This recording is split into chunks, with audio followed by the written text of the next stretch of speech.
Good afternoon, the grade 8. I'm Mr. Shabashaba, and I will be presenting to you the cash receipt journal, recording of cash receipt journal. As you know that last time we did the accounting equation, and today we are going to do the recording of the cash receipt journal. We are doing the transactions now. Now let us check where are we? Where are we so far? This is our accounting cycle. The transaction has started. We did the source documents. Now we are here. Journals, recording of journals, subsidiary journals. We are doing the CRJ. Next time you will be doing the cash payment journal. So we are busy with the CRJ now. Let's get on into it. Now, in order for you to do this cash receipt journal, you have to understand the format because there are a lot of columns there. So you have to do the format and understand the format before you can go to the recording of those transactions in the CRJ. This is the cash receipt journal. As you can see, there are a lot of columns and the information there. So you have to understand when you do the transaction, which one is going to where and where amounts are going, so that you are able to analyze it correctly. So we have around columns here, around 8 or 9 columns, 1, 2, 3, up to there. So let us go through those columns and understand each one works how. So when you do the cash receipt journal, you have to write the name of that business on top of the receipt journal. Cash receipt journal of Smith Network Traders on April 2024, meaning you have to write the name of that particular business and the month in which you are doing that cash receipt journal. I hope that one is clear. So you write the name of that business there and the month here. And then on the left-hand side, you start with the document number. The first column is a document number. This document number, when the business receive money, they issue a receipt number. So the receipt number that is issued sometimes is 002, 001, 00. You record it under the document number. Nowadays, we work with the EFT number. So that EFT number, you are going to record it here. And then we have a day. You write the day here, the day in which the transaction took place. So this is where you write the day. Maybe the transaction took place on the 5th, the 4th, you write it here. And then under the details, see, you write the name of the person or business where the money was received from. So if you receive the money from the tenant Mukwena, or we receive the money from a certain business, that business is donating the money to us, or the government is donating the money to the business, we record it under the, we write the name of that particular person whom we receive the money from. And under the analysis of received, we record the money that we have received. Now, this is a bit confusing between these two, analysis of received and the bank. Bank, you record the total money received for that whole day, meaning under the analysis of received, let's say on the 4th of the month, we received 2,000 in the morning and we received 4,000 in the afternoon. We are going to indicate here 2,000, we received 2,000, we received 4,000, but we received those two amounts in one day. So when we receive those two amounts in one day, we do what? We record, we add those amounts to the bank account. And then 2,000 plus 4,000 will give you that 6,000. That is why we record the total amount received for that whole day. So you don't separate them. For the whole day, you count how much you have received and you record it under the bank. And the current income, because we are providing the service, we are a service business. Every time we will offer the service, depends what kind of a business we are doing. Every time when we receive that income that we have offered the service to our clients, we record it under the current income. record it under the current income. That is why it explains that record the money received from the service rendered. If you have rendered the service to our clients, then we will record that money there. And then we have a sundry account, a column called sundry account. This sundry account has three columns here: amount, folio, details. So sundry account is used to record transactions that are not appearing in any of the columns. In any of these columns, you see these columns. Let's say, for instance, the business paid the capital, or the owner increased the capital, or owner deposited the capital into the business account. We don't have the column for capital here. We don't have the column for capital.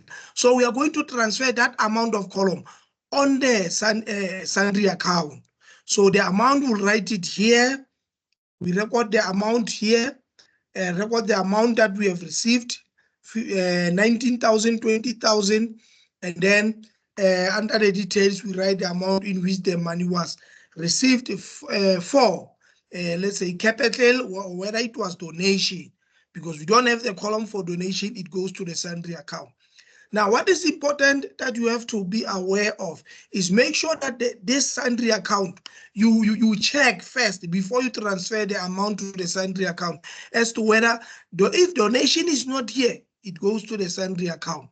If capital is not here, it goes to the sundry account. So the folio one, let's talk about the folio one, because now we are still on the foundation stage. Don't worry about this column, small column of folio. For now, we are on the development stage. We are starting to understand the cash receipt. So for now, don't worry about the folio. As time goes on, you will be able to understand what this folio works for. It works for what? Now, let us move to the recording of transactions now. This is our cash receipt journal. This is our cash receipt journal, as I've mentioned. The columns are there. Now you understand the columns. Now, this is the transactions.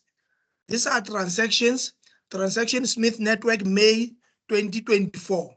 So we are doing what? The cash receipt journal of Smith Network on May 2024, as you can see. Now, let us go to the first transaction. On the 1st May, the owner Kamohelo Lakaje deposited 25,000 as his capital contribution directly into the current account of the business. Issued a receipt number 001. Receipt number 001.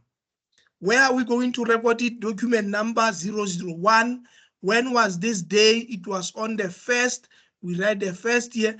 Details, you remember I said we write the name in which we received the money from. We write the name of the person we received the money from.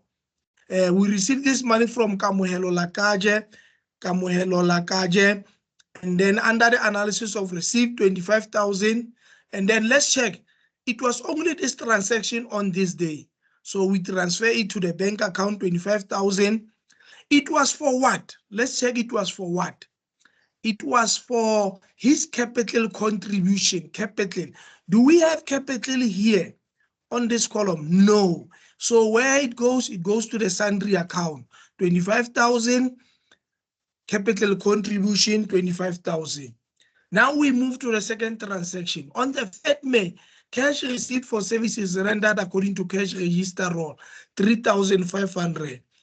And then, because we received cash from our service rendered, under the document number, we are not going to write the number here, because we received that money as a cash for services rendered. We write CRR, cash register raw.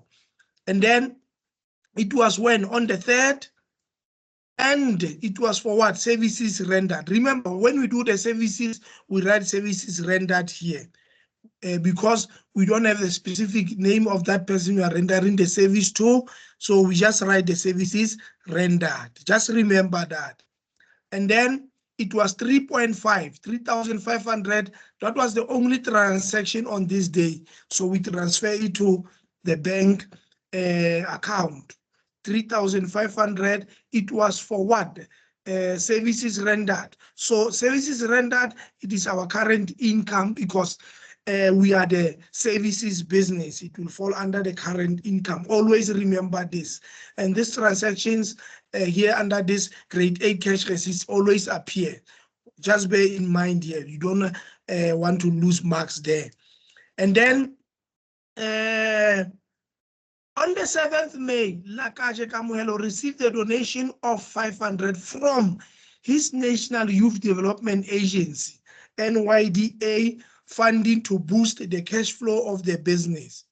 Now, if you check cash receipt, if you have started with the 001, we will continue with those receipt numbers.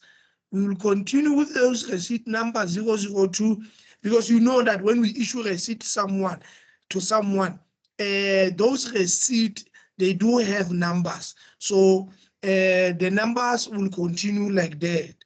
And then it was on the 7th, from National Youth Development Agency, NYDA, amount to it was 5,000. And then that was the only amount that we received during that time. Only on the 7th, it was 5,000. And then we don't have a donation on this column. It goes to the sundry account 5,000. And then we write donation. Let's go to the 10th now. The 10th of May. The 10th of May, we received the rent income from Pete LeRose for renting out part of the business building, 1,800 for renting part of the building, 1,800. Look, because now we are continuing. I've said to you, only services rendered, that's where we don't write document numbers, but we write CRR. But the other ones, we continue with the number in sequence form. We started with 001, it would be 002. Now we say 003. It was on the 10th, and then we received this rent from who? We received this rent from Pete LeRose, and then under the analysis of receipt, we write 1,800.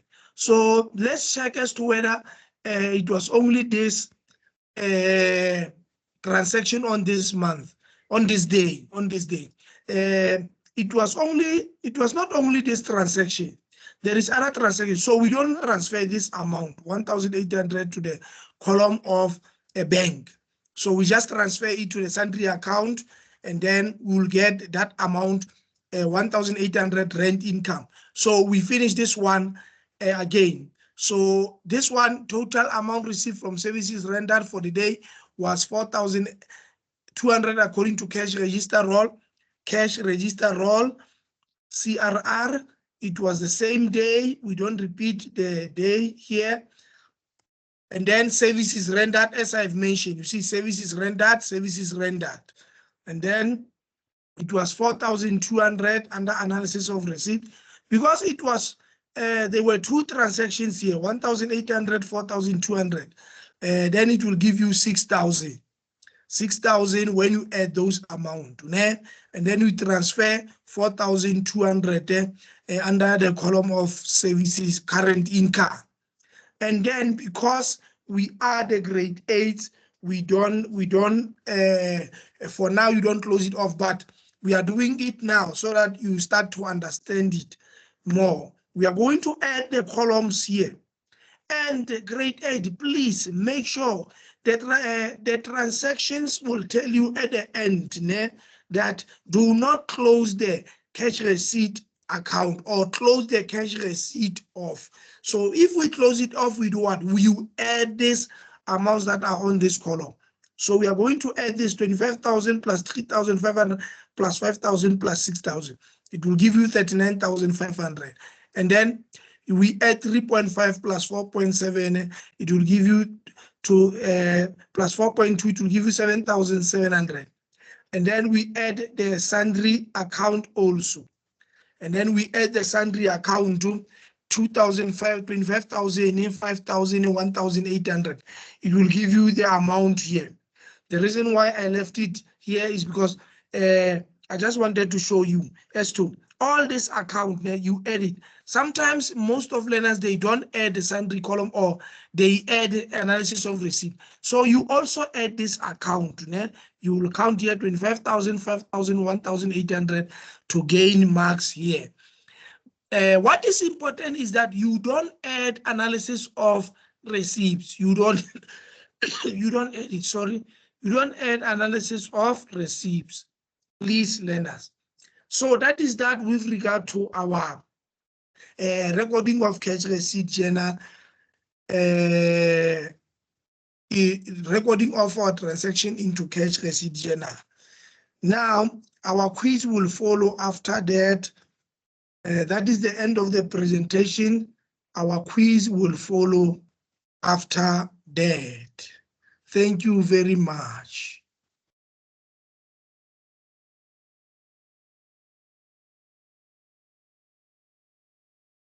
Thank you very much.